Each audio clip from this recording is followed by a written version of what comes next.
Now, Facebook claims it is making significant advances in the fight against online extremism. The tech giant says 99% of all IS and Al-Qaeda related content is being removed from their platform before users flag it up, with 83% of such content removed in less than 1 hour. But critics still say social media networks aren't doing enough to tackle the problem. Well, joining me now to discuss this from Central London is the legal editor of Spiked Online, Luke, and joining me in the studio, social media expert Toby Beresford. Good morning to you both. Toby, let me start with you first. This has got to be welcomed, hasn't it, the news from Facebook?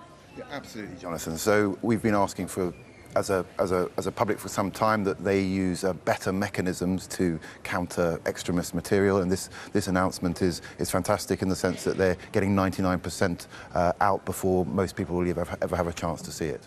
Luke, do you believe it goes far enough?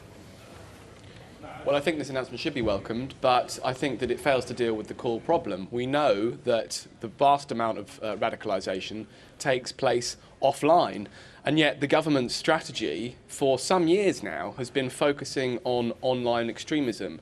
We've had new powers introduced in 2006, 2011, all geared towards distributing terrorist material, combating online radicalisation, and it's not getting to the root of the problem. I think people are left with an understandable sense that this government has really run out of ideas in how to actually deal with extremism, and then Facebook and Twitter and social media platforms become an easy answer to the wrong question. It's simply true that we're not asking the difficult questions, which is why is a significant number of people in our country attracted to this kind of propaganda in the first place? We know that Britain is one of the countries that has the highest rate of clicking on extremist propaganda. We need to ask why that is happening, and to blame social media, to blame the networks through which this material is distributed, I think is to ask the wrong question and get the wrong answer. Toby, would you agree with that? Do you think that we are overstating the power of social media in this regard? No, not entirely. I think we have to realise that a lot of extremist material is available online, and what we see really is that the algorithms around social media, for instance, the YouTube algorithms or the Facebook algorithms, the way that they're designed is to effectively to bring you into a sort of a spiral into ever deeper material. Now, that applies as much to entertainment media as it applies to extremist material, but the problem is that it's the algorithms themselves that are kind of almost doing the work of the extremists for them. So if you see, say, something relatively soft, you might then be pulled into, they might recommend you something a little bit harder. So I think it's absolutely vital that we do get some accountability of those algorithms.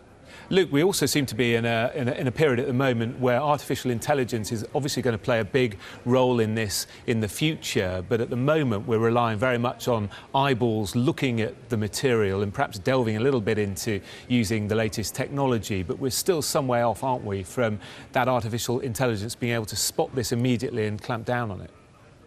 I'm actually extremely worried about the role of artificial intelligence in this, because I think the idea is, or the plan is, that artificial intelligence becomes our internet censor. We now trust artificial intelligence to identify that material that constitutes extremism and to remove it from the internet. That's extremely dangerous. We've seen that the government's idea of what constitutes extremism has been expanding over recent years. More and more organisations being added to the list of proscribed organisations is one example. The government definition of extremism is extremely broad. If we look at the operation of the Prevent agenda, we know that the way that the government understands extremism means it applies to an extremely broad array of behaviour, and the law has been very poorly applied. To trust that in the hands of artificial intelligence, I think we are creating basically an automatic internet censorship vehicle, and I think that is deeply problematic and arguably poses more of a threat to freedom than a lot of the online extremist material that these artificial intelligence bots are targeting.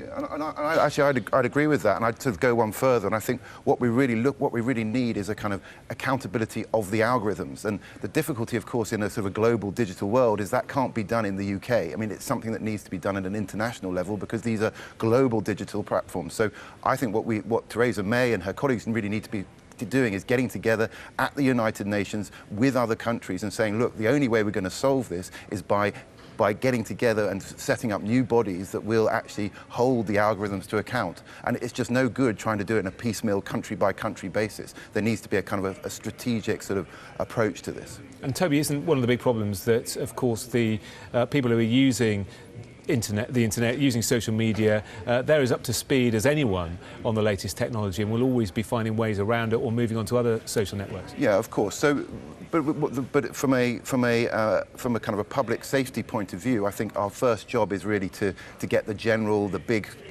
platforms like the Facebooks and the YouTube, where there are billions of users, let's get them as safe as possible, and then we can start to move on to regulating the smaller networks. But of course, you're only ever going to displace the problem rather than resolve it altogether. OK, it's an interesting topic. Gentlemen, thank you both very much indeed.